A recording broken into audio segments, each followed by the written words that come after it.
Hello అండి. కోయిటింట్లో సున్నుండలు. చాలామంది అయితే వంట చేసుకొనివ్వరు. కానీ కొందరైతే చేసుకొనిస్తారండి. అందరూ ఒకేలాగా ఉండరు.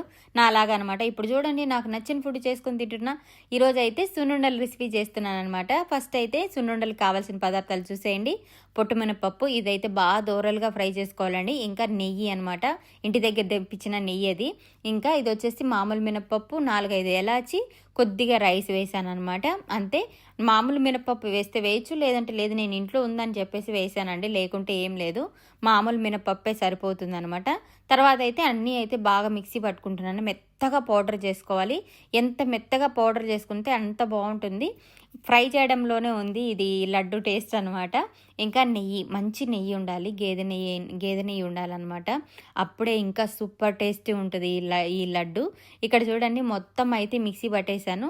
ఇక్కడ నెయ్యి కూడా కొద్దిగా వేడి చేసేసి ఇప్పుడు ఆ పిండిలో అయితే కలిపేస్తున్నాం. వేడిగా ఉంది అందుకే స్పూన్తో కలుపుతున్నాను అనమాట నేను.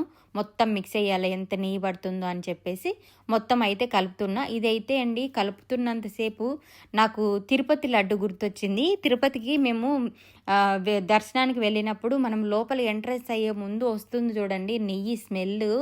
ఆహా! అలాంటి స్మెల్ వచ్చింది అనుకోండి నేను ఇక్కడ ఈ లడ్డు కలుపుతుంటే. అంతా బాగుండిందనమాట. చూసేయండి. ఫస్ట్ టైం చేశానండి నేను ఈ సున్నుండలు. ఫస్ట్ టైం అనమాట. నేను ఎప్పుడు చేయలేదు. ఎలా వచ్చింది ఏంటి కామెంట్ చేయండి. ఏమన్నా మిస్టేక్ చేసినా కూడా కామెంట్ చేయండి. మళ్ళీ ఇంకొకసారి చేసినప్పుడు దాన్ని ఇది చేసుకుందాము. అయితే నచ్చిందా నా వీడియో? సూపర్ ఉన్నాయండి. అయితే తిన్నాను నేను లడ్డు. చాలా బాగున్నాయి.